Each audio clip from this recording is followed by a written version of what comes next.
Hi, I'm Igor. I'm a data scientist living in London, and welcome to another video of this time series crash course. In this video, we're going to cover the most basic forecasting model, which is simple exponential smoothing. Particularly, we'll discuss what is exponential smoothing, how we use it, and how we can apply it in Python. So let's get into it. So for this video, we're going to work through this notebook that you see on your screen now. That's going to tell us all the things we need to know about simple exponential smoothing. So we'll first begin with understanding kind of the idea behind exponential smoothing.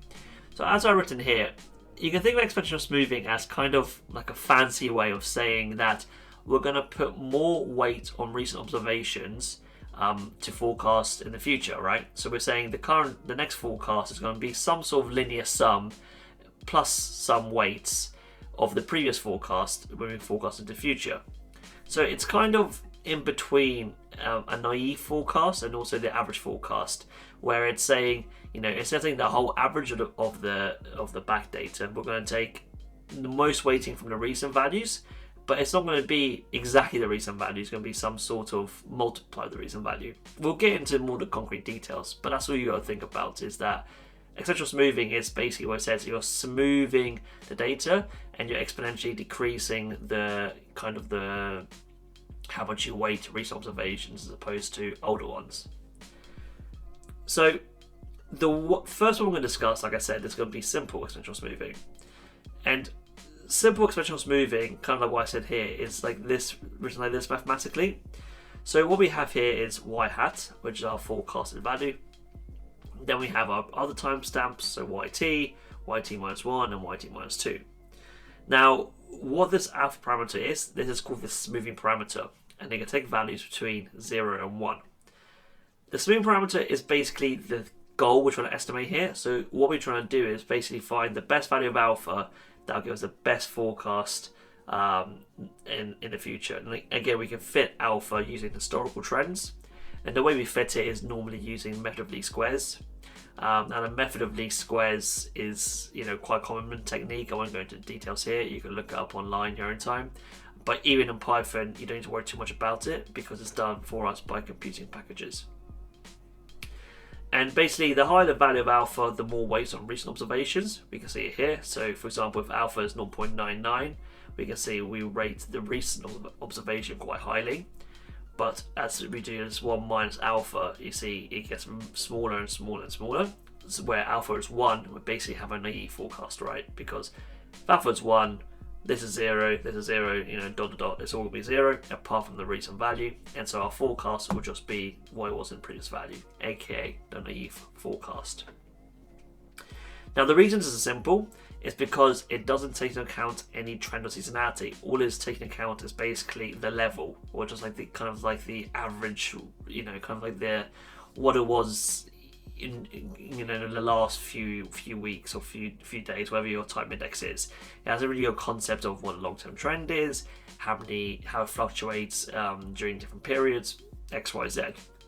So that's why it's really, really simple. Now this above formula can be rewritten or compactly written in this format. Again, I'm not going to go through the proof here. It's written in the blog, which is this article's linked in the description. So if you want to go into that blog or Medium, you will see more of a proof of why this equation can equal this one. But it's just a compact way of saying that the future forecast is a function of the previous time step, 1 minus alpha of the previous forecasted value. Again, don't worry too much about this. This is all done for us in Python. So if you're practicing this in your role, you don't really need to know all these details. It's more just intuition and understanding what's really happening. But you don't need to dive into all this maths because at the end of the day, we're not doing this by hand, are we? We're doing them in Python so we can deploy to production environments like most data scientist companies or jobs use. Now, the next thing I wanted to discuss is the idea that we can break down a time series. So as you probably seen in my decomposition video, you can basically break up a time series into like 3 components. So we have the level, the trends, and the seasonal components, plus the residual. But again, that's just noise or what we haven't taken into account properly. And here we can do the same thing. where we can break down our equation to be essentially a sum of those three components. In this case, for simple exponential smoothing, we only have one parameter or one model, which is a level equation. And what we see here is just LT is basically this equation is just written as LT. We express it as LT. It's to make it clear that it is level and not the actual time series. And so the overall equation for this case is just y hat equals LT. Now you might be wondering why have I done this? What is the point? Well, at the moment it seems a bit ridiculous and a bit unneeded, but when we add further complexity, such as things like trend and seasonality in the future exponential smoothing models, this will become very useful for us because it allows us to break down the model and view each part individually, and makes it a lot more modular and easier to essentially diagnose and also to understand what certain parts are doing.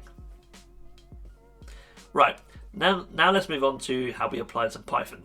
So applying it in Python is very simple. Like I said, it's a package that does it for us, and we simply use this simple exp smoothing function from the stats models Holt-Winters package. Again, we'll have to discuss what Holt-Winters is in the next video. But we will simply import that package, then we're reading our data set, which in this case is the airline passenger volume. I've used this data set throughout this whole course, so I'm not really going to go too much into it. Again, watch the course, I'll explain this data set a lot more. Nothing too special about it, just what I got from Kaggle. Again, it's linked in the notebook, or sorry, the Medium blog in the description below. So if you want to know more about the data sets, play around with it, it's in the Medium blog in the description. So make sure you check that out.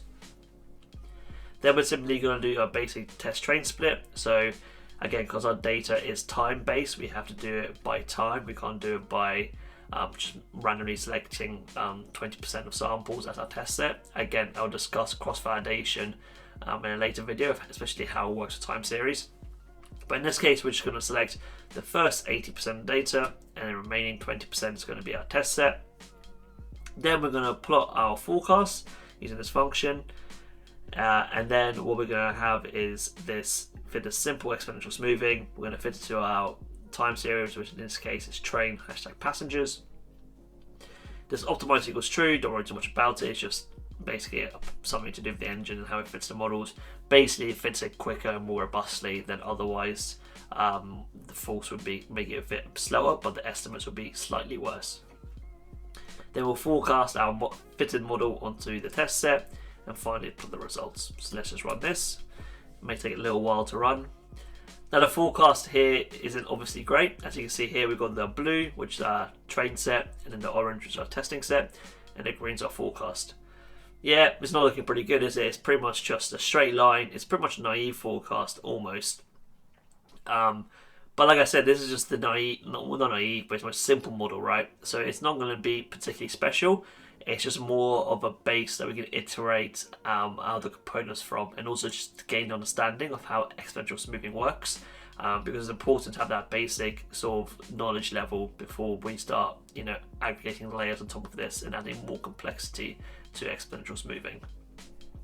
We can also run this summary dot method onto our model, and this will just give us some things we can look at and diagnose as practitioners to see what's really happening under the hood. So as you see here, I won't go into all of this detail. These are just basic fitting matrices. So the AIC, BIC, AICC, these are just ways we evaluate the fit of our model. Again, like I said, no trend seasonal components, so these are set to none. We have specified any seasonal periods, so none. Box Cox, again, we have specified as transformation and fitting our model. And here we go, SSE, sum of squared errors. These are just interesting things you can just look at, just see what your model's doing. What's also important is to look at this. So the smoothing level is basically that smoothing factor, that coefficient that's being fitted. As you can see here, it's very high. It's 0.995, so it's almost 1. So basically what we see here is our model is almost a naive model, right? Because this value of alpha, as I've said above here, is 1, almost 1. So basically our forecast is just what it was in the previous time step. So essentially what we've found here is that the best model fit is naive model according to this simple exponential smoothing function from stats models, which is quite interesting.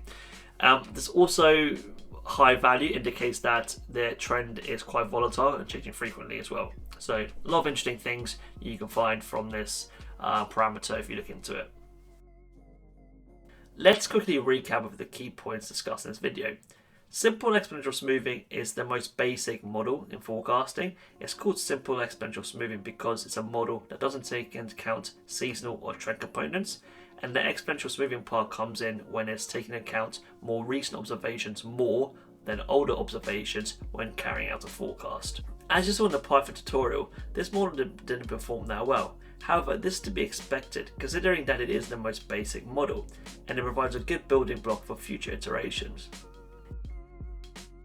If you enjoyed this video and want to learn more about time series and forecasting, make sure to check out the other videos in this playlist. Also to like, comment and subscribe, and I'll see you in the next one.